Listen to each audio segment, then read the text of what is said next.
welcome to episode 44 of Around the Board, recorded on July 9th, 2024. This is a show where four board game enthusiasts discuss board games and board game topics. Today's show is all about Gen Con! Where we'll talk about some of the games that we're anticipating and looking forward to. In fact, our top 5 most anticipated games that will debut at Gen Con. So, all that said, thank you as we welcome you into the program here, and let's get started. Here are your hosts, Daniel Connors, Chris Thomason, John Theismann, and Andy Barnett. Now join us around the board. Gentlemen, how are we today? Doing all right. My back's been killing me. I don't know what happened. I think maybe it's just getting ready for Gen Con. It's like, hey, this is how you're gonna feel when you get there, dude. I'm just gonna go and start killing you now. So you're telling me you're gonna go now? No, I was, and then I got the best part of Gen Con already happening. I got the back problem, so I'll just sit this one out. Okay. Have you used the joke yet, Chris? Where you say, "Oh, I've got a week back." How long has that been bothering you? Since a week back. Now, see, I only am old in the mind, not in reality like you. So I've never actually heard that joke. Yes. Yeah. My rim's shot, baby. Gen Con, I'm actually going to get to go to Gen Con this year. Yay! You're going by myself. Woo-hoo! I'm going. All right. Is Andy, are you going? I think so, yeah. I think nice. So. I think I'm thinking very seriously about it, yeah.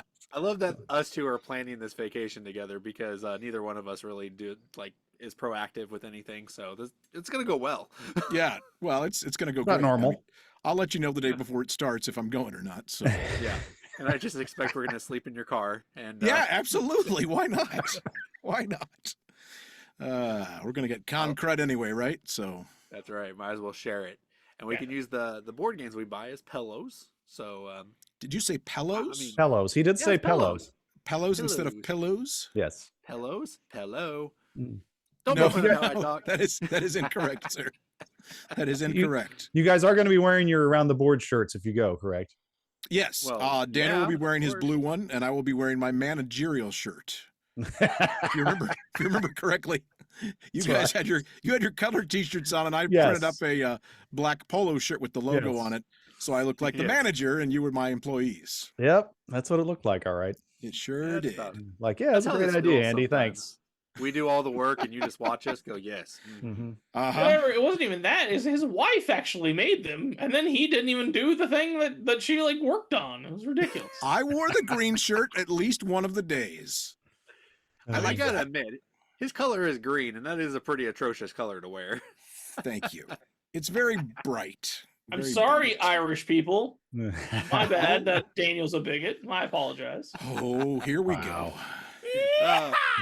Thank you for that breaking of the awkwardness there. No, let's talk about this episode of Gen Con. Let's do. So, there are a lot of Gen Con previews out there, but none of them does quite like Around the Board. No. So you see, all 4 of us, including our producer Randy, we have picked 5 games that we are excited to either see or buy at Gen Con, and we gave this list to Randy, and Randy then gave us an alphabetical list of all these games, and we had to decide who picked which games. So as we are talking about these games, while we know they are on the list, we don't know who picked them, so we're going to be a little surprised. It's going to be a little exciting, and we're going to try to figure out whose is whose. So I got a bad feeling about this. You probably should, Andy, because we know that you put very little work into this, but that's okay. I'm actually gonna apply. I don't know if this is a criticism or that is correct, but he is the hardest person to figure out of the 4 of us, in my opinion. Me? Andy likes. Yes, you like the most mediocre games ever, to the point where anybody could No, listen. It's a compliment. What? It's a game that anybody could technically like.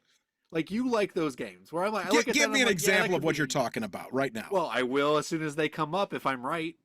Oh, I thought you meant something. You're talking just this list specifically. Yeah. Well, in general, your tastes. I feel like your tastes are very middle. My tastes are very bland. Yeah. No, he's saying you're the everyman. You're the everyman. I'm the blue-collar guy everyone wants to be. That's right. Let me say something about this list real quick, because what also sets us apart here on Around the Board is, unlike other very famous YouTube channels, we're not going to have crossovers. We're not going to have Chris talk about a game, and then 2 slots later, Daniel's going to talk about the same game, and another slot later, Andy's going to talk about the same game. No, we don't do that. You're going to hear about a game once. We're going to talk about it once. We're going to move on to other games.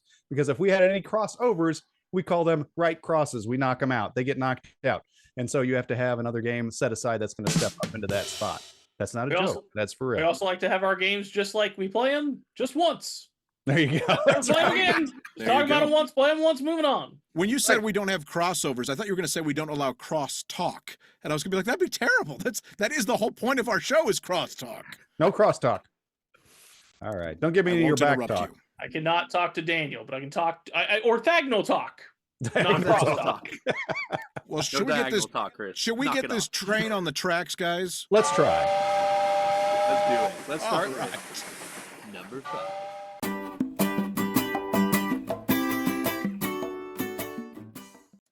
Well, let's get this train on the tracks. Here we go.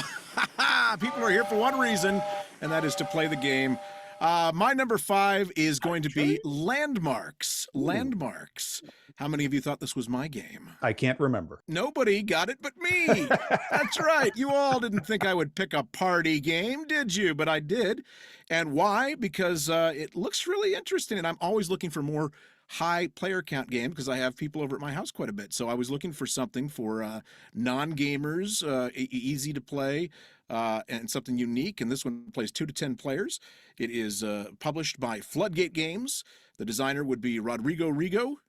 Rodrigo Rigo? Or is it Rigo? You made that up. No, it really is. It's Rodrigo Rego and Danilo Valente. I'm sorry, guys. I am pronouncing your names wrong, and I apologize because I should be more professional than that. But anyway, it looks like a fun game. What is it? It's a little bit like Code Names, it looks like. In fact, some people have said it might be the Code Names killer. So you can play in 2 different modes. One of the reasons I like it so much is you don't have to play cooperative. You can play cooperative, but you don't have to. You can play in teams, and what you're trying to do is you've got a map, and you're trying to navigate this map and get people to go a certain way to find certain treasures to try and win the game. And you do so by using word association like code names. So, for instance, you'll put out 3 hexes to begin with, and let's say let's give an example, and we use the words beach and shell and I don't know, what's something else that would be with beach and shell? Umbrella. So those 3 would go together, right? But then you might have like gas station and shell and beach. And so you wouldn't want to put the hex connected to beach and shell, the gas station hex, but you might want to put it connected to shell, right? These are terrible examples, by the way. But, great examples. Thank you very much. The point is that you're trying to put these hexes, so that they line up. It's very similar to, yeah, thank you, John. It's similar to, what is it? The Clover game too, right? Yeah. That's so Clover. That's so Clover. That's wow. right. So it's a little bit of code names, a little That's So Clover, and I think it's going to be a fun party game. I think it'll be a hit. That's my number 5. I'm looking at the pictures as you're talking, and I agree with you. It looks pretty cool. I didn't see that initially. I thought it was one of John's bad games. He's like, oh, that's a landmark. That's a game that looks like anybody would play it. So, yeah. But yeah, no, looking at pictures, it looks pretty cool. Well, and like I said, similar to code names, if you hit the wrong spot, if you put the new hex word on a bad hex, it could end your game immediately. So you don't want that. It's like that'd be terrible. Yeah, I'd hate for that game to end. Oh gosh. Okay. But well, thanks a lot, John. What do you got? Actually, we're not going to go to you. We're going to go to Daniel because we do it around. I just want to say I did click on it because the cover looks good, but then once I clicked on it, I'm like, nah, ain't happening. So I was halfway right that John clicked. You were halfway right. It does look like a John game, but it is not a John game. All right. There you go. All right. So my number 5 is going to be a Martin Wallace game. Oh, nice. That is a game designer that our friend Ryan Evans really enjoys. Kind of one of his favorite ones. So now when I see Martin Wallace, I kind of take a closer look at it because I'm like, he makes some really interesting games. And this one looks like one of his very interesting games. And that is Chaos Cove. So as you can see, if you're watching this, the cover has like this monkey and these animals fighting, and there's some kind of area control about this game. And it's just very bubbly, animalistic art. Each animal has like a different unique power. And honestly, this looks like if Route became a like Mario Kart. So it looks a little bit more like fun and bombastic and just looks exciting. Yeah, Chaos Cove. I looked into that one. By the way, I correctly guessed that that was your game, which I'm pretty excited about, although I don't see the point on the screen yet. I know I did. There it is. There it is. Gosh. Neither of you did, though, huh, Chris or John? Okay. No, apparently not. I almost picked this game. This was one that was a runner-up for me. It looked interesting, and I was watching a playthrough, and I was watching information on it. I think Daniel just wants to have a rum party, because I think that's a big part of it, is you get to have a big rum party. Is that right, Daniel? Yeah, that's totally me. All about the rum parties. All about the rum party. No, Chris, what do you have to say about this? Well, hold on. What I was going to say is that I don't think you mentioned this, but what's interesting about this game is that you have workers, and they rotate around the board. So you have four like a rondelle. Okay, I'm not going to go there.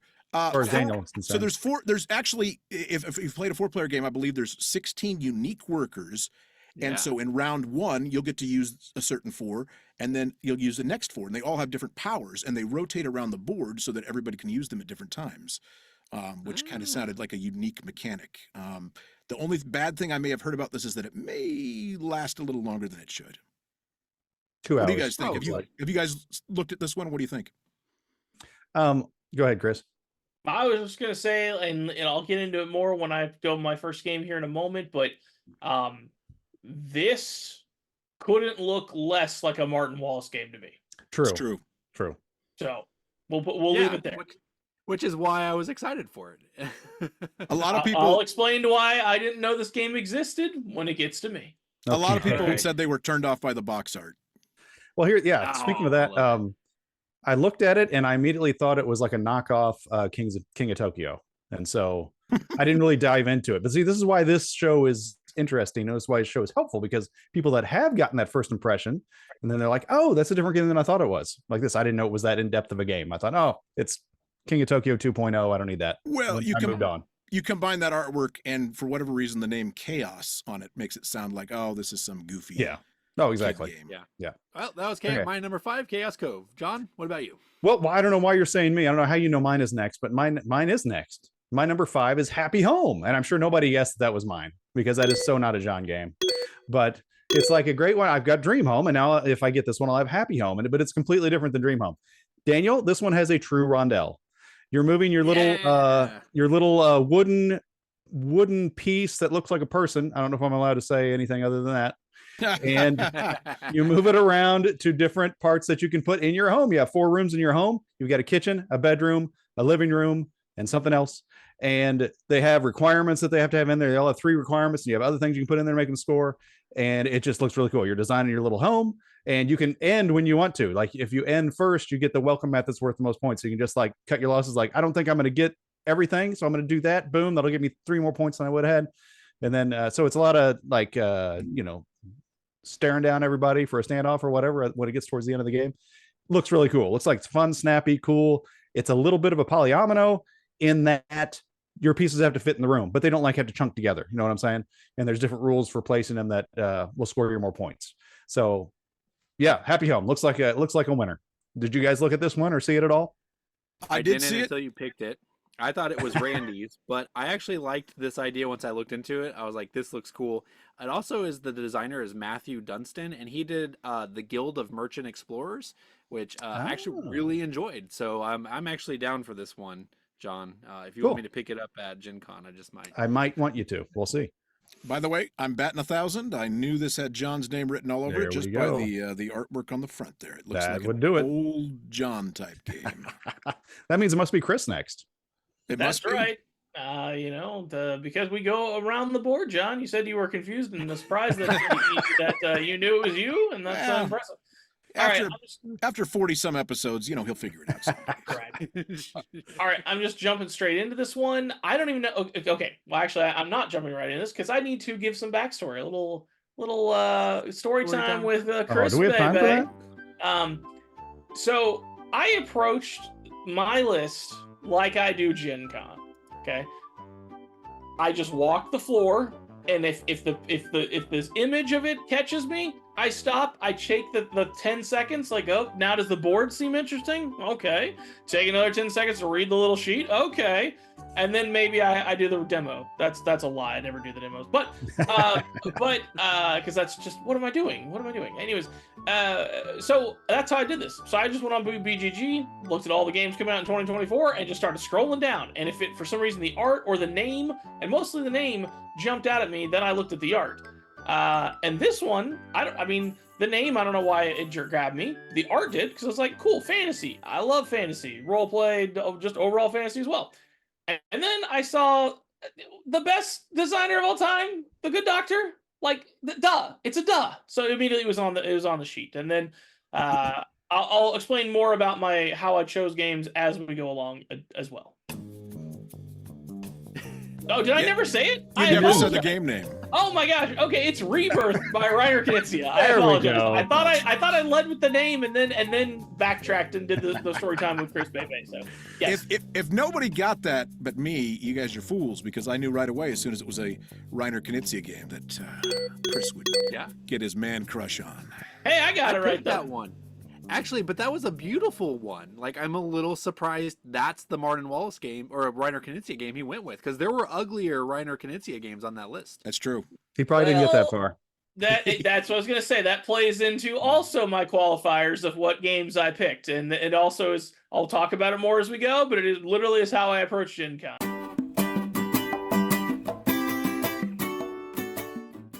All right, my number 4 is Forges of Ravenshire, and this one just looked like a really interesting game at first.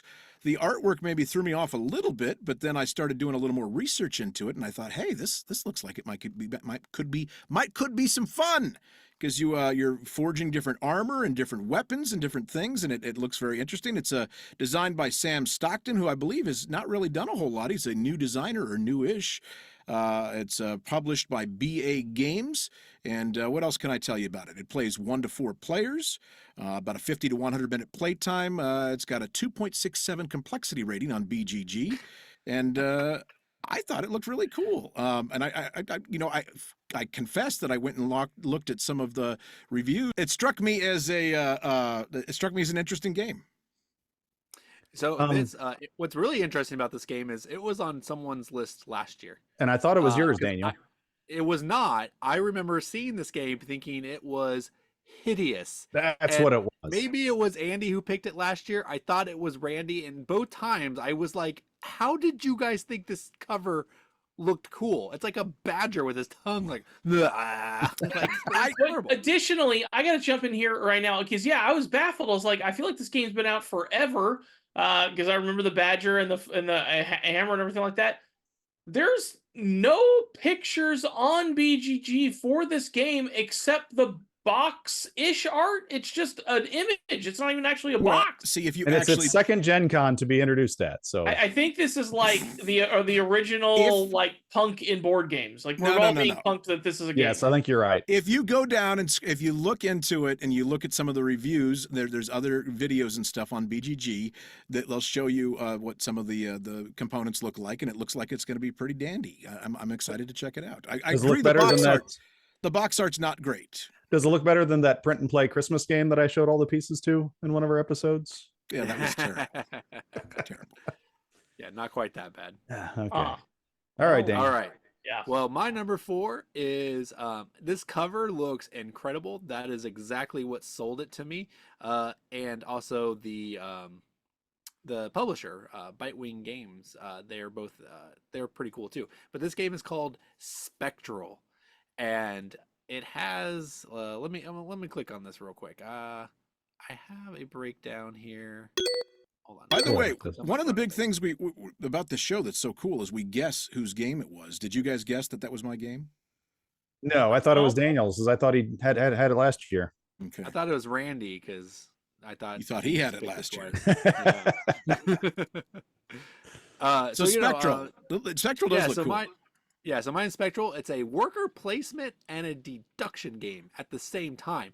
And what's the real winner for this game is that it is designed by Ryan Courtney, who is the designer of Pipeline, and Bear Oh. Raid. Both of these games are really enjoyable. Pipeline is probably one of my favorite games. So with the publisher of Bitewing behind it, with the pedigree of Pipeline and Bear Raid, and the beauty of this game, it's a must try for me. And also worker placement deduction. Like the only thing I can think of that was like that was Argent Consortium. It's worker placement, and then the goals are all like secretive, and you have to try to unveil them as the game progresses. So if it kind of resembles that, that would be pretty cool. So I'm interested to see what this one actually plays like. Yeah, not sure why I didn't click on this one because there's nothing about it in the description that would be anything I would dislike. So yeah, it looks like a good game. Hey, I got a rag. I got Daniel. Hey. Right. Yeah, So I you missed saw that that one. beautiful cover, and you were like, "Yeah, that says Daniel all over it." I get it. I have great. I mean, taste it in is games. pretty striking cover, but like It is it's a cool striking cover. in a way that it's absolutely a Daniel or a John thing for sure. It There looked you like go. Randy garbage to me, but whatever. What? Have you seen Randy's shelf? There's nothing that looks this good on his shelf. Yeah, maybe. It just looks. All right, it looks John, kind what's of your from number a four? from a distance. It looks kind of communist, and I feel like that's Randy to a T. Whoa. Oh, Well, it just red hair. You know what they that's say it. about He's, that. that's What it right. is. That's right. All right. My number 4 is, I'm the theme guy. Okay. So I like the really cool themes. And this one is about running your own cheese store and making your own cheese. And for some reason, that really appealed to me. A lot of times when I'm talking about theme, sometimes it can be something that's mundane and boring, but when you turn it into a game, it's something interesting. I don't know. To me, it is. Fantasy doesn't appeal to me in a game so much. Real life stuff appeals to me in a game, like the happy home. You have a home and you're decorating it. Fromage, that's the game I'm talking about. Fromage. You're making your own cheese. The cool thing about this game, the board is a cheese wheel with 4 different sections. And so you got basically 4 games going on at a time. You switch it to the next section, and you're doing activities on this part of the board. Then you switch it to the next section, and you can send your workers on each one. And until they're facing you again, you can't take them back. So it's kind of like you're aging an aging cheese. So they might have to be on there so many turns for whatever action you're wanting to do. Looks really cool. It's worker placement. It's like basically 4 different games going on at once. You can concentrate on one part if you want to, or 2 parts if you want to, and really dominate in those, or you can try to sprinkle it in and do well in all of them, making your soft cheeses, your hard cheeses, your blue cheeses. I'm not even a big fan of cheese other than, more cheese that normal people eat, but this looks really cool. And I loved how they did it with all the cheese wheel in the middle and how you have little sections of cheese that you're putting out. It looks really cool and looks like a fun game. So What did you guys cheese do look into this normal? one? So wait. I'm gonna jump What in cheese here. do normal I got 2 people eat, takeaways John? from that. I got 2 takeaways from that. 2 There's takeaways, a Chris. style What of is it? cheese known as normal people cheese. Yes. And Yes. apparently John just needs to play Mousetrap, because on Mousetrap there is a place where the cheese little pieces go. So Yeah. That's true. Or That is the John, best part of the game. I had this game as yours, but then I had to change it because when I looked at the art, it just looked like a Chris game. Very gray and dingy. It's not very vibrant. But I'm looking through the gotcha. pictures right now, guys, and I found the best piece in a game since Snowtails. And it's a little piece. I'm gonna put a picture of it. It says, "Wait, I'm still thinking." Yes. Yes. Isn't that awesome? Yes. yeah, no, this is definitely not me, because there's screen printed meeples, and that's a waste of Oh. money. Mm. Oh, I don't know if I you also can say broke that. all the rules. I Yep. apologize. We'll bleep that out. Don't send Pinkertons. Don't be Oh. like Watsy, whoever you But- are that's got a problem with the meeples. Please don't Just do to that. clarify, normal Our cheese. program will no longer air in Germany. That's Just right. to clarify, normal cheese is American, cheddar, Swiss, things like that. Not, Gouda or blue cheese or whatever. So just to clarify. Normal Good to know. cheese. Yes, Can that's I- normal cheese. Can I? Chris, pull what out about a- you, buddy? Can I pull out a sign that says cheese snob right now? You can if you want to. By the way, I got it right. I got that this was a John game, and I based. I got it just right, on the too. Fact. Well, yeah, I just based it on the fact that it was like, well, this game is silly sounding, and somebody could argue that it's a thematic, and that there we have it. There you are. So There I was. All right. So next is my game, and you guys probably all guessed it was me. I don't even care. It is Burning Banners. This is a war type game, but it's got multiple different factions. Like the little thing that I wrote down specifically, my notes on this is it's a war type game, and the board. By the way, the art on the board is mwah, because it has a very like Lord of the Rings Tolkien style map going on thing. It's multiple colors though. It's not just black, white, and red like a true. Whatever, it doesn't really matter. So there's that, and it's the synopsis is it's 6 kingdoms battle. You can just play off a one-off, but there's also it's made to actually be played like kind of a campaign. and there's a really big board that you play it on. You have up to 6 different factions that have their own abilities, and you can go across the board, discover other heroes and magic, and deal with monsters. They're going to give you treasure that'll help you again continue to dominate the world. So I don't know, it just sounded really cool. I liked the art. I liked the fact that your units are just wooden shits. We're not wasting money here, people, making minis. So it seems like a game that actually the working man, the everyman, can own, and I appreciate that. So Chris, Burning if Randy Banners was not, legitimately looks great to me. if Randy was not in the picture, I would have guessed this was a Chris game. But I kind of thought it was too warlike with the chits. I thought that said Randy a little bit more than Yes. Chris. Yep. But I had trust me, Randy all over it. it was a coin flip. Well, and the fact that there was campaign involved, I was just like, this is Randy. This is You would think so, wouldn't you? But yeah, I could see it being Chris though too. I could see, I could see that. I really do want to play it. It looks really good. All right, Andy, what's your next one? So truthfully, Chris, this is a game we'll never play. Sure. Absolutely. Absolutely. He's It'll like, never "That's happen. why I want it. I'll never buy. Well, that's the thing. Like, I don't. Okay, more story time with Chris here. Oh, gosh. I don't buy games because, unlike Randy, I know better. Like, Daniel, John, and Andy do not want to play the games that Randy and Chris buy. They don't want to do it. So I don't. Randy still makes the mistake every once in a while and thinks they're going to enjoy it, and buys his games. But I've known better, and I've decided not to. I wanted to buy Nemesis Lockout recently, and I was just like, sounds awesome. The game looks amazing, but the kind of jamokes that I work with, they're not going to want to play it. So I liked Sidereal Confluence. that's nothing like Nemesis Lockout. So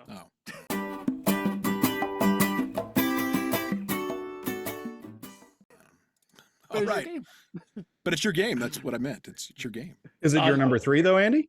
It's not. Well, but then let's my hear number about that. 3 Also has to do with space, and it's called Seti: Search for Extraterrestrial Intelligence. I finally got one. Yes. You got one. I thought this one I looked did kind of too. cool. I thought this looked cool. This was one to 4 players, 40. It's got a weird game amount time, 40 to 160 minutes. I guess that's 40 minutes per player, I guess. So it's a Czech Games edition CGE game, and I'm always impressed with Czech games. They always put out good stuff. There's very few things that I've seen them put out that I'm like, I don't like that. So excited to check it out. The designer, Thomas Holik, I didn't see that he'd done a whole lot. But Well, probably not, because this game originally came out in 1979. So oh, it did. Sure. There are 2 Seti games. I This did is see the- that as well. So yeah, this he's is probably not that one. he may no longer be with us, Andy. He So may no longer be with us. This is not that one. But anyway, it looks Oh, like it an is. interesting Euro game. You've got your in-game bonuses. You got your income, multi-use cards, resources to move. I thought it was interesting that you could do both space exploration and search for extraterrestrial, and then you can do stuff back on Earth to research things. I just thought thematically, John, this looked like a fun Euro and a heavy one at that. Yeah. What do you guys I'm think? not Did to you look say at this that. one at It's all? Beautiful. I never did. It's no. really pretty. Yeah, it looks great too. Yeah, that cover, I love it. It has really good blues and oranges, and anything with blue and orange captures my attention. It'll Don't know why, just does. And Daniel, it would look great sitting on your shelf and shrink. It probably would. I'm probably gonna get it for that reason. There you go. All right, then I don't have to get it. Good. buys board games like they're art. That's right. Puts them on his wall and leaves them there. It also They has are another. art. It would automatically, this game would also make my list of games with circular boards, which there aren't that many. I think that's we need to do a top 10 circular boards. That There you sounds go. like a great idea. It Right, does. number There's one. there's some really good ones. I'm telling you. And this could be it. Stay tuned to find out. All right. Well, my number 3 is a game I think you guys probably saw and was like, yeah, this is a Daniel game. It's bright, it's colorful, and it is called Neodreams. And this game, It's called Uh, Neodreams. Yeah, it's not Neon Dreams. oh really? No, it's, Neodreams. it's Neo Dreams. It's actually based on Matrix, right? Yes, I think so. Dreams Yeah, it of looks Neo. like it. Correct. Yeah, so whatever. It still looks exciting. But the one of the things that made me excited for this game is the designer. I like the designers. I like to look to see who made a game, because if they had good games in the past, it's going to make me think that this game is going to be good. Oh, whatever, John. I'm not a game snob. This guy made Pretty Furnace snobby. and Smart. This is Furnace and Smartphone Inc. So he's a new designer, and he has his first 2 games were just like hits, right? Smash hits. And I think this is going to be a third one. So, and you know, a little, what is it called? Not steampunk, but cyberpunk, a little cyberpunk feel to it.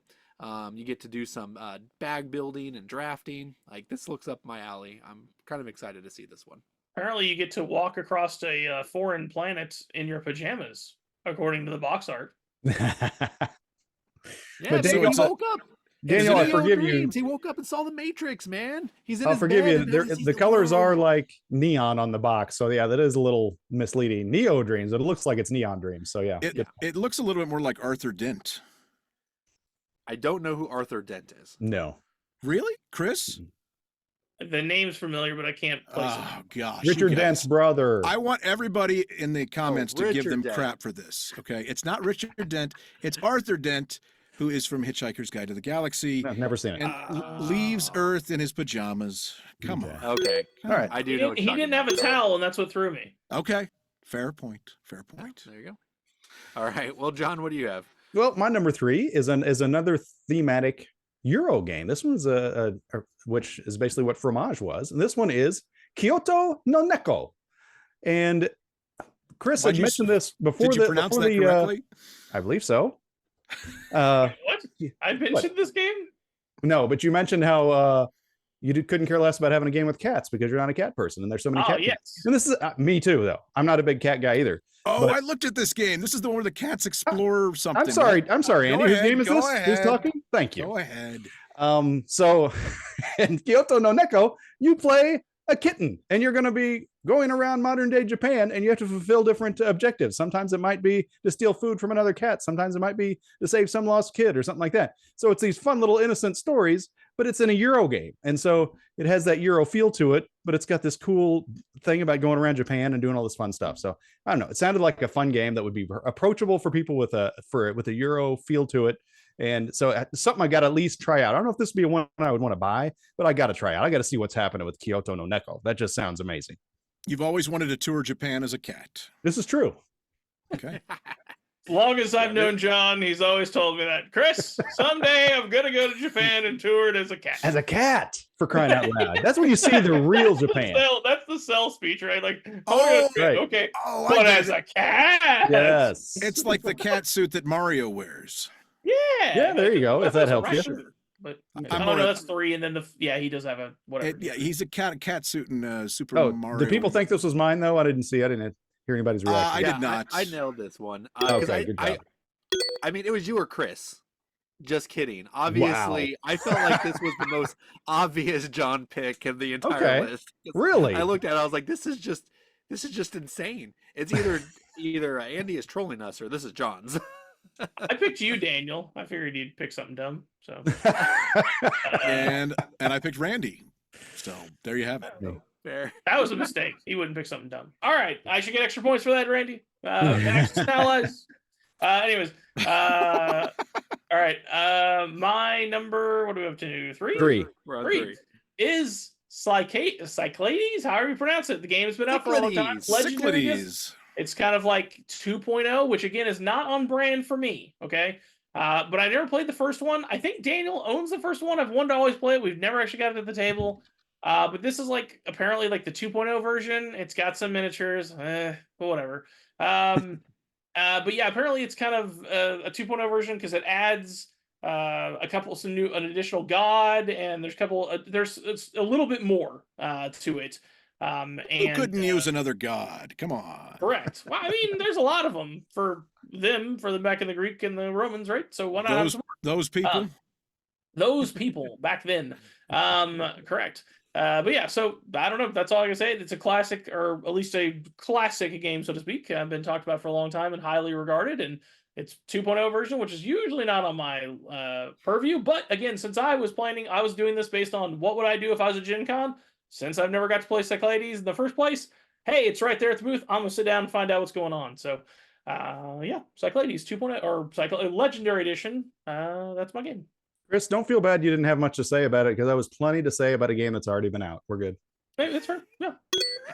I thought it was Chris's. Did you? I had Randy on that one, I believe.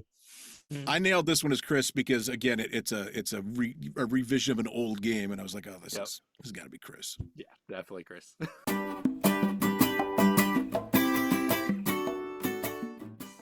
All right, again, just to clarify, because I like to clarify these things. I didn't have these in any particular order, but That's your fault. It is my fault. But the one that is listed as my number 2 is one that you guys probably would have never picked, and it's kind of interesting. It is called Rock Hard 1977, and it is designed by Jackie Fox. Do you know who Jackie Fox is? Jamie Foxx's brother. Anybody? No, yeah, I actually do. She was in the band The Runaways. Really?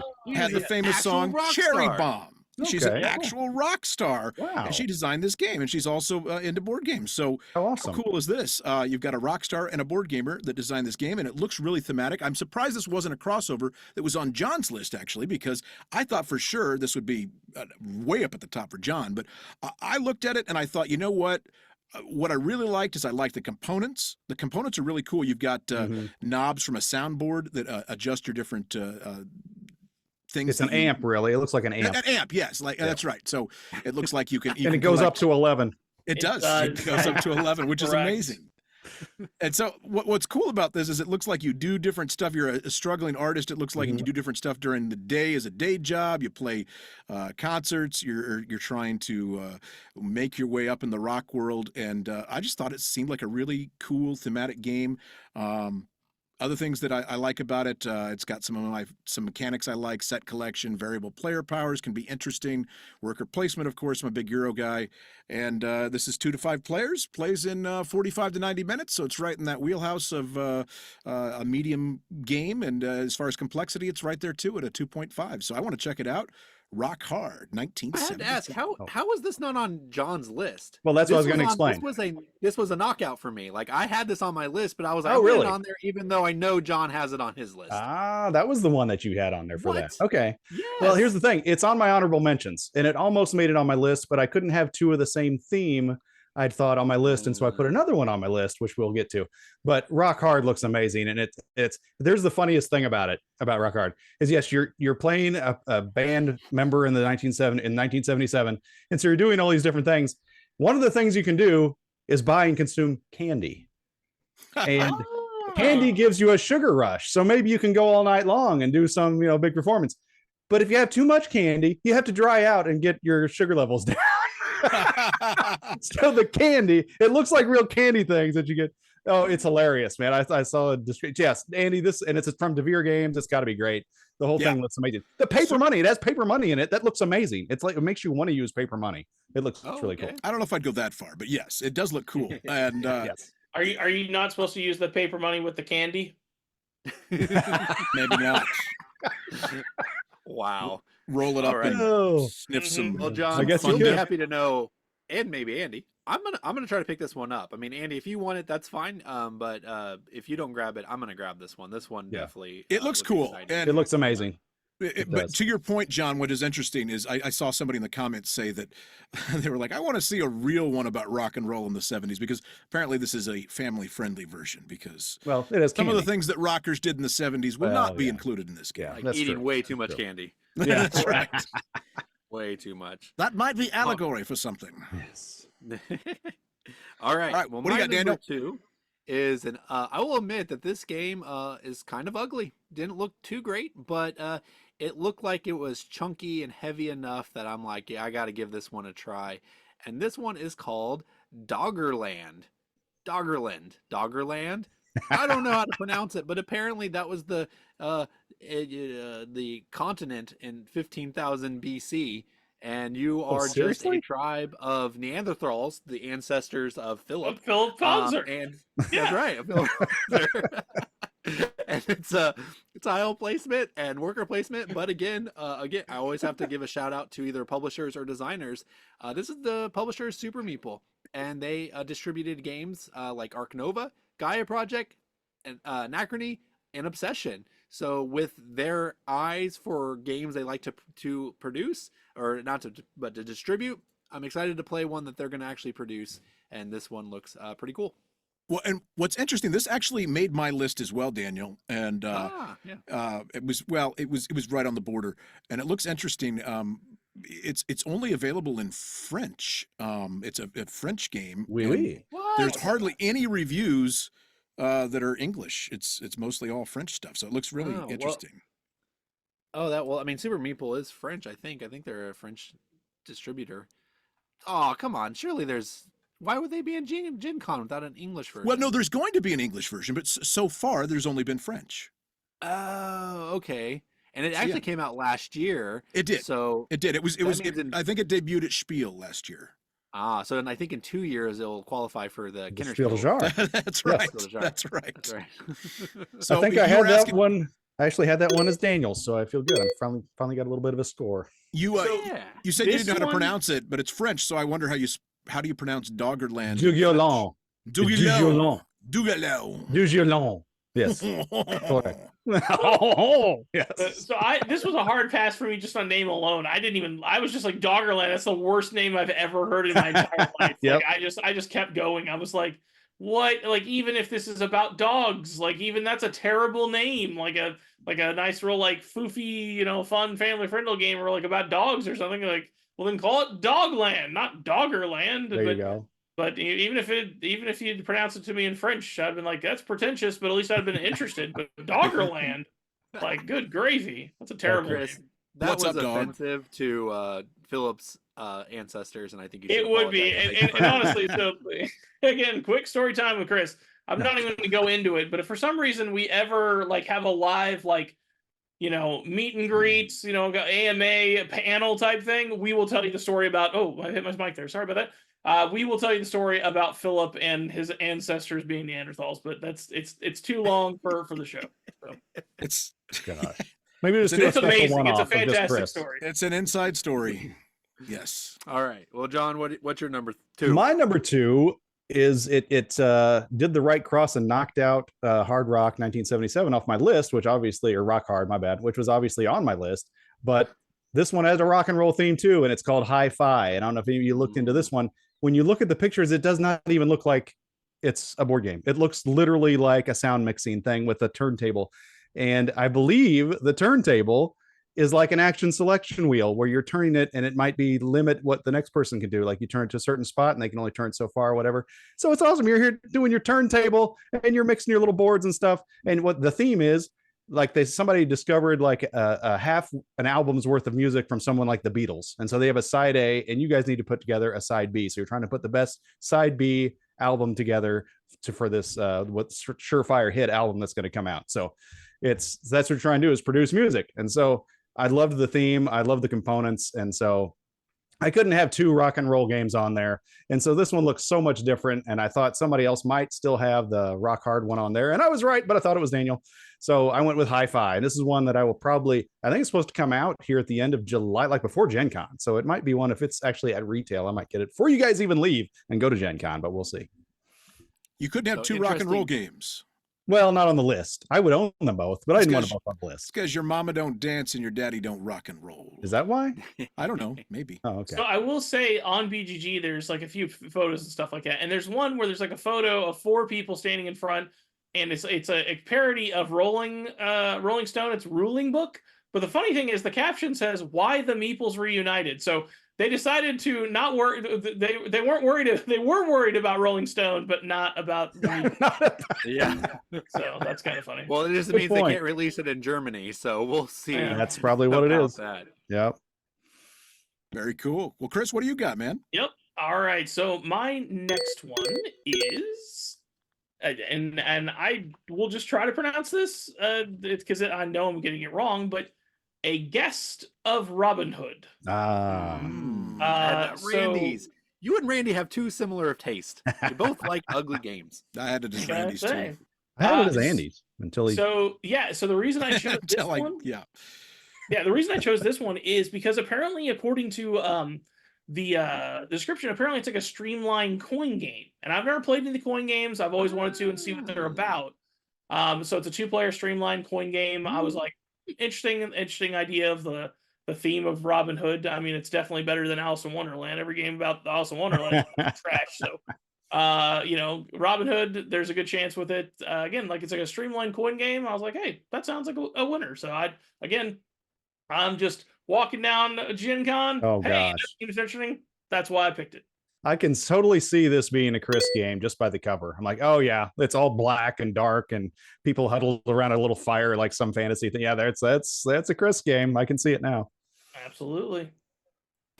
Yeah, I thought it was Randy's. He actually bought a Robin Hood game that I was like, oh, okay. So I thought he just had a thing for Robin Hood. I always thought he had a thing for him too. Yeah. So you thought it was mine until we were prepping for the show. Yes. Background. And I was like, you guys misspelled this one. Guest is Guest. And he's like, this one's not even on BGG, people. It's not even on BGG, people. Did you not even try? Were you just like, that's a misspelling and didn't even try? Well, no, I typed in Guest Guest. Yeah. And I couldn't find it. And I was like, well, it's not there. So. Gotcha. You forget Randy made the list, not Daniel. That's true. Correct. That's true. Right. Got it. All right. Well, speaking of Randy, this is the time in the show where we sing a silly song. I mean, no, Randy comes out to sing a silly song. We are going to do Randy's top 5 games. So we're just going to kind of just do them all right here. Do you want to get in and jump in and tell us about these, Randy? No. Okay. John, why don't you tell us then? All right then. Well, then here's Randy's games in his order that he put them in, and since he's so eager to talk about them, we'll go ahead and throw them up there. So his number 5 is Misfit Heroes, and I said this was Randy's game. This just sounded like a Randy game. Did anybody else guess that one right? No, I thought this was Andy's trolling to make it look like it was mine. I thought it was your game. I actually thought it was a Daniel game. I did. I was like, this is. I was going to give Andy credit, though, because this is a Phil Walker Harding game. And I think you actually, Andy, like a lot of his games. So I thought maybe. Oh, what's he got? Sushi Go? Emotep. Oh, Emotep. Yeah. Barren Park. Barren Park. Silver and Gold. He has a lot. There was a game of his on my list for a little bit. I think it was the. Well, that's fascinating. Let's get back to this one. So his number 4 game on Randy's list is Sausage Sizzle, which once again I gave that one to Randy because I knew it wasn't mine. So I knew that pretty much it had to be Randy's. Did anybody insert look at your own Sizzle? comment there? Okay. Once again, good. I'm gonna jump in here. I feel like these are not real. First of all, They are real games. real. But what I mean by that, Misfit Heroes is supposed to come out in 2025. Sausage Sizzle 2012. So I feel like we're actually being punked by Randy here. Could be. Because one's in the future and one's in the distant past, according to Daniel. Yes, very distant. But I picked Andy because get this, I don't know if you saw who the designer was, but it was Inca Brand, who does what game, Andy? Rogers of the Ganges. That's right. That is correct. Sorry, you were too slow. I didn't, So I didn't have enough candy. Well, you can't, Chris. You can't rush a game like Sausage Sizzle. That's gotta. I mean, Sure, you gotta marinate it. You gotta. Yes. Yeah. You can't cut corners on it. I mean, come on. There's. You gotta let it sweat. Let it sweat. Once it's sweating, that's when you take it off. It's ready. Okay. I thought it was Randy's because I thought he's from Wisconsin. And so I just assumed he's a bratwurst guy and sausages. Yeah, well, then you're That's solid correct. reasoning. Well, number 3 on his list, I thought was Andy's actually, and that's River of Gold. Did anybody else? John's. Wow. I didn't even give it a second look. I had that as Chris because it looked old. I had it as Andy because it was Bruno Cathala. Again, I thought that was the guy that Andy liked. Man, Randy, maybe you and Andy need to play more games together. You guys do, because that always seems to be the case when we do this. Okay, next on his list was, what in the world is that? It is Digsaw! Not that one. What is it? Digsaw. Oh, How come I Digsaw's don't see it? next. Oh, there it is. Stonespine Architects. I thought we'd already talked about that one, but that was that weird one from last year. Sure. Sure. You Stonehenge. know, that was Forges of Ravenshire. That's what I was thinking Oh, of. Ravencraft. Stonespire Arc. It's the same thing. It's interchangeable words just to make a game. Stone. So There's dice. It's the same game. Stonespire Arc. It's another one of those fantasy weird themes, and so I gave it to Andy because I thought he was trolling. It's in the world of cartographers. I gave it to Andy as well. So far, every See Randy there? game I've picked Andy's. I picked Andy as well. Wow. Man. What this sounds like to me, Andy, is that you need to play this game. Yes, apparently. Maybe I'll have to check it out. Destiny. And then All right, what's his number one? his number one Digsaw. is Digsaw, based on the movie series, right? Where the people were stuck in a room and they had to cut off their foot or something to get out. That's Is that right. what that is? Is this an IP That's game? what I would do if I was playing this game. Carrie, the guy from what's the actor's name from Princess Bride? Yes, right. He was in that. That's right. Carrie- As you wish. Tom The Cruise. Bollywood version of Saw, Digsaw. Digsaw. Yeah, this is like a cut and write. It's like a roll and light, but you I like, had cut this things. down. This Oh, this for is, real? Yeah, it Yeah. looks ridiculous, and I had it down as a Okay. Daniel game because I was like, this is something he would get for his kids. or Oh, something. okay. You Okay, know what? kids, This fair. seems ridiculous, but I'm intrigued. Like the gimmick here has me. How like it's a roll and write, but you have scissors and you cut up the little pieces of paper as you go. Like, Does it come with the scissors? yeah. Well, at least in the picture. So Well, Chris? I mean, So you can't- you know what? I need to have the back the back box art to make sure that So you make can't sure take on this the up game and on. up about people and age of scissors and everything. So, Chris, You are can't you do it. familiar with the store Ollie's? AliExpress, No, Ollie's. You know, the store Ollie's. Up on the street? Aldi. No. Are you really not familiar with Ollie's? Oh, with OLLIES? okay, Yes. yes. Oh, Ollie! I thought I was with Chris. I was with ALI. I was. Yeah. I thought you said Walmart. Did you see it there? No, but there's a game there called Clip Cut Parks, which is like a polyomino game where you use scissors and cut up the pieces to So make can it, you uh, not take make it these work. games on a plane? You may not be I able don't to. think you better. No. I mean, they are safety scissors, so you'll be fine using them. They I are don't know pretty about that. round. I wouldn't trust it. See if TSA feels the same way. Exactly. So Why do you have that 5 is- sets of scissors, sir? Exactly. I'm really confused why Randy picked this as his number one. Like, this is just a mind I blowing. think it's for the He's same refusing to reasons say that- why. I think it's for the same reasons that 5 and 4 were not like one was in the future and one was in the past. I think this is a giant joke. Yes.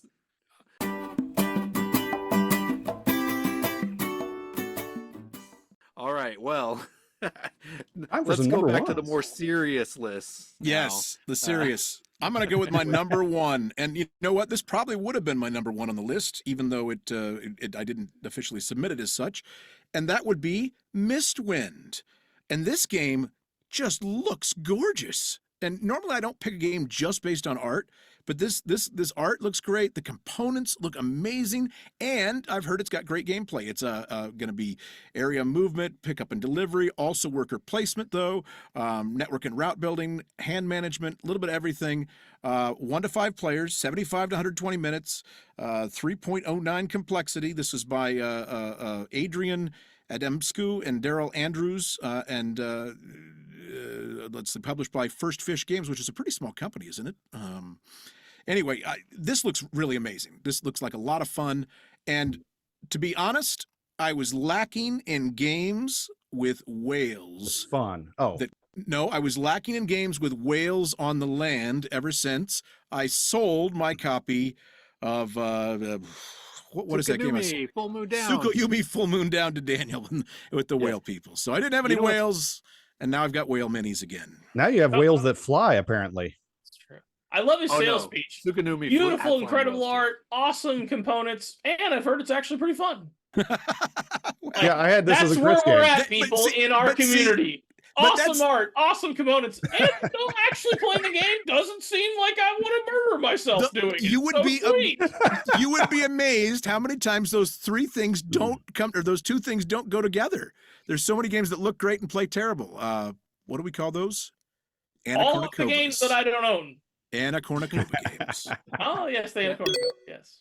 Yeah, so I had this one as Chris's because of Same. this designer, which I should have known not to look at designers for you guys. I should have just picked willy-nilly. But he did Sagrada, and I thought you really enjoyed Sagrada. He also did Speakeasy Blues, which I think, John, you like too. So this could be Yes, another it's amazing. crossover for all of us where we all might enjoy this one. It looks terrible to me, though. I would not want to play this game. Seriously? What? Yeah. Have you looked at the components, the pictures? I have. It's okay. It's Oh my gosh, it looks beautiful. nah. And you know what else is cool about it? I mean, I did a little bit of digging into it. Is you've got, I guess it's like 20 some worker placement spaces, but I believe you have to remove workers as the game goes on. Because they die. Well, Maybe they're they of a certain value. The workers are of different values of 1 to 5, I think, and you lose them. So you really have to adjust your gameplay as you go and have to be ready to adjust it on the fly. It just looks real interesting. Looks fascinating. All right. Well, sounds good. All right. Well, my number one is I'm gonna say this year my favorite designer is Paule Mori. This guy has designed Ethnos, Libertalia, Blitzkrieg, and the Kinderspiel winner or Spiel nominee, the Spiel nominee, Captain Flip, which I got to play with our friend Robert Searing recently, which was fantastic. Really? But this game is called Altay, Dawn of Civilization. Atlay. Okay, well there you go. Yeah, so I mean it's a civilization game with the pedigree of Paule Mori, so I'm down for it. Looks like you have it's a card. It looks like maybe a card-driven attack based as well. Area control. You're also deck building, is it not? Yeah. So was that? It's deck building, is it not? Yeah, I didn't write that down, so I'm not sure. But if you're seeing it, yeah, a blend of deck building, civilization, and area expansion. So it's like a 4X game with deck building in it. And this guy has done some incredible stuff. And honestly, Chris, he could give Reiner Knizia a run for his money. What? In the fact of how he designs his games, he designs very simple games that have a lot of depth to them. Well, the other thing, this game actually was another one that was almost on my list, Daniel. In fact, I think I submitted it. I think it just it got cut because you had it as well. But what I heard is that it is a deck builder, but it plays fast. There's not much downtime between turns. There's a lot of action, and I've heard it compared. Someone at least compared it to Lost Ruins of Arnak, but with a lot more options of ways to go and some more freedom. So that sounds kind of cool too. So Chris is either having a stroke or really needs to say something. Oh, hey, Chris. Did you look at the art of the board? I don't know. Did I? What does it look box like? Art is good. Yes, it's beautiful. I don't know about that, but I'm good with it. I like the style. It's got a very distinct style. I like that. I'm good with that. The board, though, woof. Oh, yeah. It does look like a what's that artist that like his faces are all messed up and stuff? Picasso. Yeah, it looks like a Picasso of board games. I think it looks kind of cool. It's different. Well, no, I think what's happening, Chris, is what you're seeing there is you're seeing these big, large chunks, but I think the white is all one area and the brown is all one area and the green is all one area. Okay. So it looks convoluted, but it's also, I think it's very like those big areas. Okay, I'm seeing it now. I'm seeing it now. Yeah. So it kind of looks like I was like, oh no, but okay. It kind of looks like the artwork from Iwari a little bit. Yeah.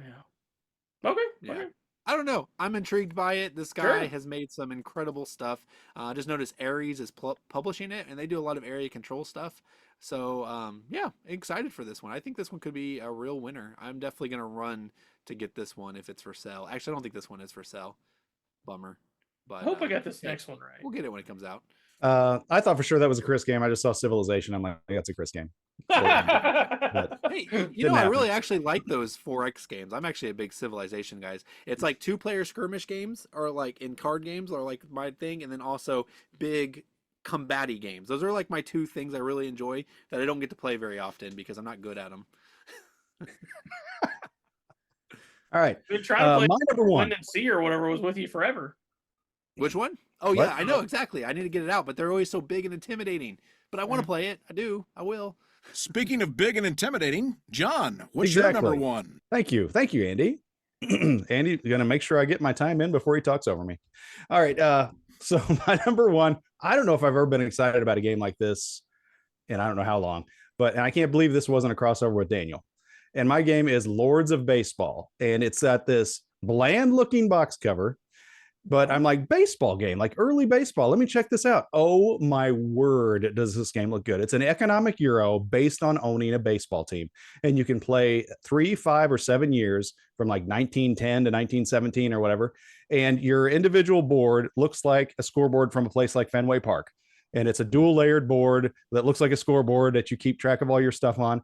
And you can go heavy into getting a bunch of stars and actually having a really good team, but you're spending a lot of money, or you can get a lot of young players, but maybe have a good fan, upgrade your bleachers. People are going to show up. You're going to get money that way. And you can use money to just literally buy points if you got a big money machine going, or there's so many different ways you can do it. It just looks amazing. And so, and yeah, everything is like old timey looking. The little cards, like if you get a star, it looks like an old baseball card. There's your star. He goes next to your board, and you can do things in the off season, like do different trades. Oh, I'm going to trade my star to get a bunch of young players, or vice versa. And you actually play simulated seasons against everybody that's playing, along with some like what do they call it? Non-player players or whatever. So NPCs. There you go. So you'll have like 3 different NPCs going, and then you guys, and then when you're playing the NPCs, like you just rate your team against their rating. And so it's like mitigated dice rolling. And so you just roll the dice to see what you did in those 22 games. And so the better you are, the better your odds are of doing well on the record. But that's not the only way you can get points either, is by having a good record. So it's just so cool. It just seems so awesome. It's like, but like one of them is usually going to be really good and they have like 88 wins. So you have to get like more than 88 wins to win the title. And so you're trying to do that, or maybe you don't care. Maybe it's like, I can do 500 and I can get a lot of fans in, and I got 1 star that everybody likes, so I'm doing fine. And so, it just looks amazing. And the fact that you can do like 3, 5, or 7 games, like if you just want to do like you're at a con or something with some people, and you're like, let's do a 7-game season, play this thing for 4 hours. It looks too cool. Did you guys look into this one at all? I looked at it and I immediately thought it was a Daniel game. I really did as well, because Daniel is our resident baseball lover more than John. I feel like. No, I don't. You don't think so? Okay. Well, anyway, No. It looked Does interesting. he pay $20 a month to watch his team? I used to. Nah. Okay. To watch them lose. He doesn't have to. Recently go to Wrigley Field this weekend. That was the most exciting thing I've done in years. That was so amazing. So I was going to say he didn't have to. WGN's free, isn't it? Exactly. Yeah. That's really depressing, Daniel. If that was the most exciting thing you've done in years, was go to Wrigley Field, like with how bad they are typically. But anyway, yeah. So yeah, this game, spot on theme. It looks like a tobacco box on the front. Mm-hmm. Everything. It's got the old school, early teens baseball like written all over it. Yeah. It looks like there's a dice tower even with it. I didn't even know that. Maybe because you do roll a couple dice to do your season, so it could be. I mean, it seems kind of cool, but then again, you know me, like unnecessary money, but whatever, that's fine. But what caught my eye when you were reading this was like it says number of players and it says 1 to 16. And I was like, I don't understand what? that. Because I've wanted to play like mega powers or mega worlds or mega civilization or whatever. That's like this massive civ game that you can play up to 16 people and have like you're on one side of the Mediterranean, another person's on the other side of the Mediterranean, which is also known as the other side of the room. And like you play through this entire civ based game, you never even interact with each other probably. Like I love that idea. So I was like, 16 players is incredible. I read down, it says Lord's Baseball is for 1 to 4 players, parentheses, expandable to 6 or 8, and even can be expanded to 16 with 2 base games and 4 expansions. Like the 2 base games, I was like, okay, I get the 4 expansions. What are the 4 expansions? Wow. The other 8 people, should it just be another base game? I don't know. You would think so, but I don't know. I just thought that was really funny, but I hope, John, I hope you get this because I would love to play this. I want to see all. No, I'm going to get this at some point. Chris, if you're looking for a game that plays more than a few players, like 8, there's a really cool card game that came out in the last couple of years called Challengers. Oh gosh, yeah, that's has to still be a game. You gotta try that one out. Still has to be a game. John, since you called me out about this, honestly, I did not see this, but you're right. If I had seen this, I may or may not have. I gotta admit, I get what they were going for with that cover art, but like, I'm sorry, they just went a little too heavy into 1910. Like, it doesn't look good. They probably should have did something different. But, well, you don't play the box cover. Yeah, I suppose, but everything in it looks really good. The board looks amazing. Yeah, it does look cool, and your description of it really sold it too. I want to play this game. It actually sounds a lot like what was the soccer game that came out recently? Oh, 11 or whatever. 11, yeah, it kind of sounds like that. Yeah, it's a little bit like that, I think. Only a real sport to boot. With that said, Chris is going to defend that, and he's going to give us his number one, right? Yes, and okay, so now I'm gonna fully I'm gonna let everyone know here's the big crescendo of how I operate at Gen Con. I'm not built like Daniel, and I'm not even talking about my size. I'm definitely not built like Daniel in that regard. But what I'm saying is, I'm talking about like Gen Con. When I went in 2007 for the very first time, I was excited. I was like, this is super cool. And it was also way smaller then. And then I went in 2017. I was like, I'm in 10 years, and this is super excited. And like, I got a new play group of people I know and stuff like that. And it was fun. And then I went like 2 years ago. And last year, and I was just like, I'm so tired. I'm just so tired. Like, I don't want to walk around. I don't want to do any of this stuff. I just want to sit down and play some games. And Gen Con, like, there are people that will try to tell you, and there are tons of people who play board games at Gen Con. Don't get me wrong, but like, it is absolutely shop con. It is not focused on playing games. It is shop con, and it's exhausting to me. So what I decided to do here was to do the exact same thing of the way that I would have done at Gen Con. Like I said, just walk in the dealer hall. If I see a game, stop by and look at it. And so what did I do? I went on BGG, looked at all the games come out in 2024, and I went until I found 5. And once I found the 5th one, I just sat down and I was done. So I didn't even look any farther. So my last one is Primal the Awakening. This is a boss battler. These have been a big deal in board games in the last few years, with all the miniatures and all that different stuff, King of Death Monster, blah, blah, blah, all those type of games. Play the Spire. Well, that's not a boss battler, but so, and I was just like, you know what? I've never played any of these, never got into them.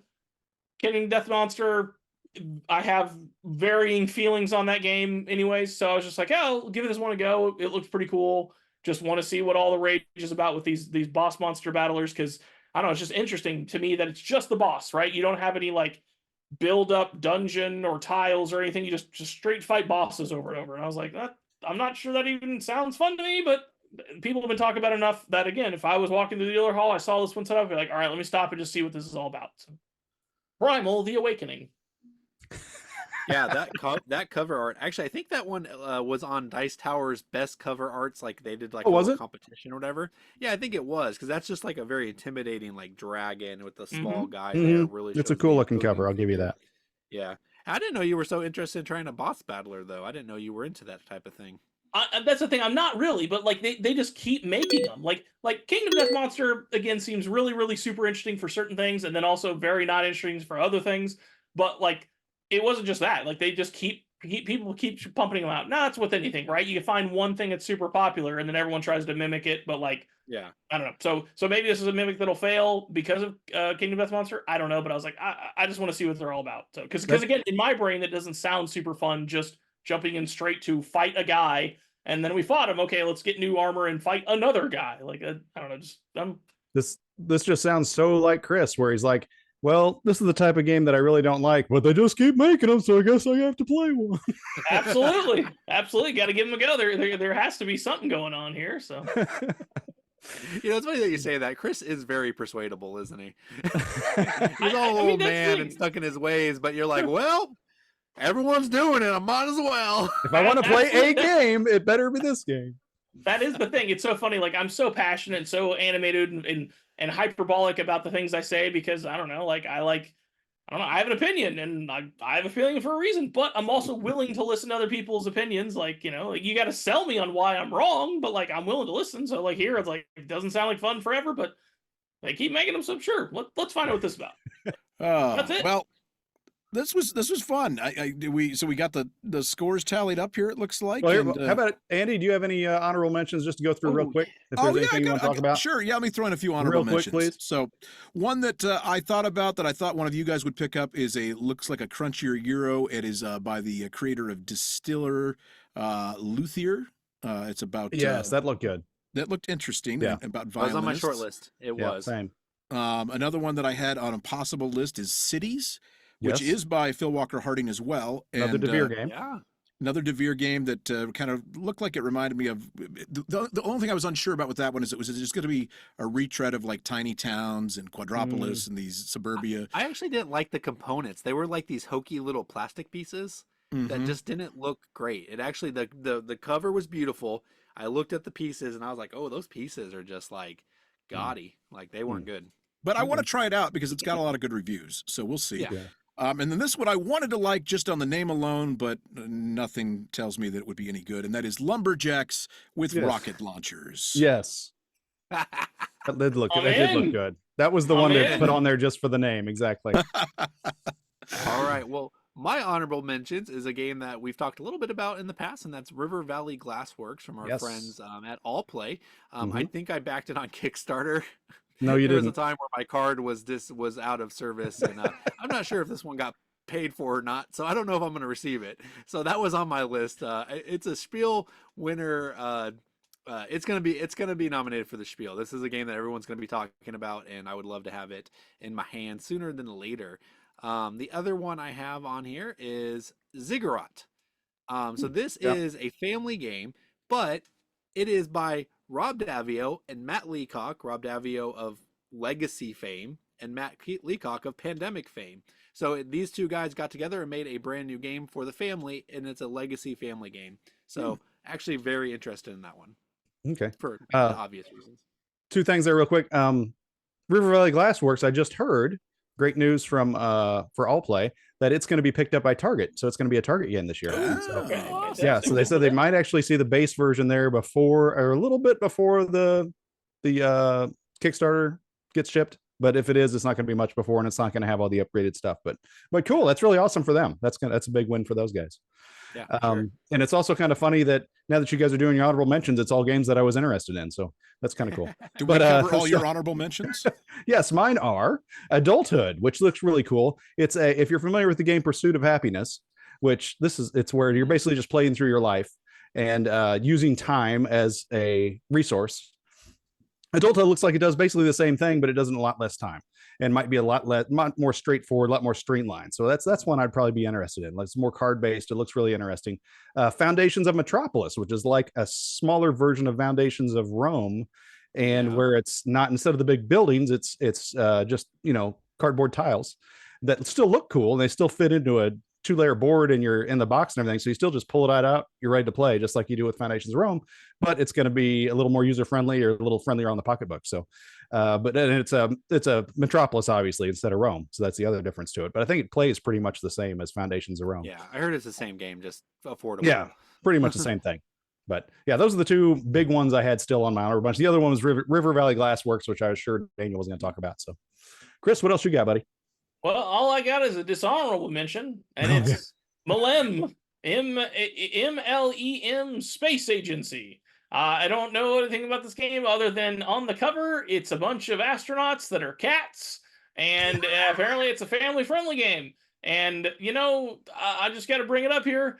I was told for years and years that people didn't like Mold Man games, and when you walk by, you're like, well, no one's going to want to pull off the power grid. It's just a guy messing with a knob, and no one wants to want to play the 18xx games because it's just a train and stuff like that. They're going to walk on by. Well, you know what game I'm going to walk on by? Space Cats. That's a game I'm going to walk on by. I ain't going to pull that off the thing purely based on the art. So Catstronauts. Come full circle now. War gaming industry. I'm looking at it now. It looks pretty good. That should have been on my list. That's pretty neat. I would have been interested in that one, but I was more interested in Bees in Space. And there you go. That was done last year. So. That. Yeah, and that let me down too. So I can't follow up with Cats in Space. All right, guys. Well, that was our very unique and special Gen Con episode. Let us know, what are you excited for at Gen Con? Also, just to remind you, me and Andy will be there probably, maybe. So if you see us, say hi. That would mean a lot to us if we actually met someone who we didn't know here in Gardner who actually knew us. That would be pretty cool. But do we have a winner, Daniel? Oh yeah, that's right. We got winners. All right. Well, it was a close. It was. I almost took it away. Randy totally just sank my game. So unfortunately, Randy is the reason I lost as usual. So, but today the winner is Andy at 12 points. He knows us the best. Apparently. Well, I'm going to use my time to talk about Gen Con. Why not? Good It idea. Seems appropriate. Apropos. I'm going to encourage you, if you've never been to Gen Con and you're going for your first time, I'm going to give you some strategy tips. First of all, do not try to do everything. You will not succeed in any way whatsoever. There is too much there. And honestly, I look at it, you could go and play the games you know and love. You could do that. But if you can do that at home, why go do that at Gen Con? I look at it as an opportunity to demo the games that are new and not necessarily buy them. Now, have I honored that all the time? No. I've been pretty bad about it, but I want to. Every time I go, I say, I'm going to demo them. I'm going to wait and get them later if I really like them because they will eventually be on sale. I probably won't honor that again, but I'll try my best. And I don't want to get sucked into buying something just because everybody says it's awesome, because too many times I've been burned by that. And so those All are the some, time. most of the time, honestly. And so it's going to be interesting to see what is the big hot item this year at Gen Con. What's the one that everybody's just buzzing about and everybody's going to go nuts about? Last year, it was the Lorcana stuff. Remember? People were lined up for hours to get the cards for that. And World Wonders. Night fighting and everything. World Wonders. I got that's where I got General Orders. I got that limited edition of that. Anyway, the other thing I'm going to tell you is to do some things you wouldn't normally do. Get outside your comfort zone a little bit. Some of the Like best go to the times. cuddle room. No, well, you could if you want to go to Cuddle and Consent. That is that was a class at one point. But what I was going to suggest is I don't normally play a ton of social games, but boy, I have fun playing them at Gen Con. So go into the area where you can play Werewolves or Blood on the Clock Tower and 2 Rooms in the Boom. 2 Rooms in a Boom. These kind of games, they're a blast playing at these conventions and getting to know people. That's some of the most fun I've had at some of those cons, honestly. So Gen Con coming up. Looking forward to seeing you guys there. And if you want to, in the comments, I would suggest you try and talk Chris and John into going still, because you never know. Yeah. You never know. Oh, you do. Yeah, the two on the bottom that are the planners, they know if they're going or not long before the con. There's always say in time. the comments, convince me and Andy to still go. That's right. The comments were like, stay home, stay away. All right. Well, Andy, take us out. Well, thank you guys for joining us here at Around the Board. We sure appreciate you being a part of the program, and hopefully we've provided you with some interesting information, if not entertaining. Join us on all the social media. We're all over the place, primarily on our Facebook group, Around the Board. It's a great way to interact with us, so check us out there. And of course, if you haven't liked and subscribed to our YouTube channel, we sure would appreciate it as we continue to grow and hopefully, like I said, entertain, inform, or at least embarrass ourselves. Thank you, and we'll see you next time Around the Board. To my awesome DCC dice. That's awesome. Nice. A lot of embarrassment happens on our show. Andy, you were right, man. That's the only time I play those thematic cooperative games is at Gen Con. For some reason, that's always the things I sign up for.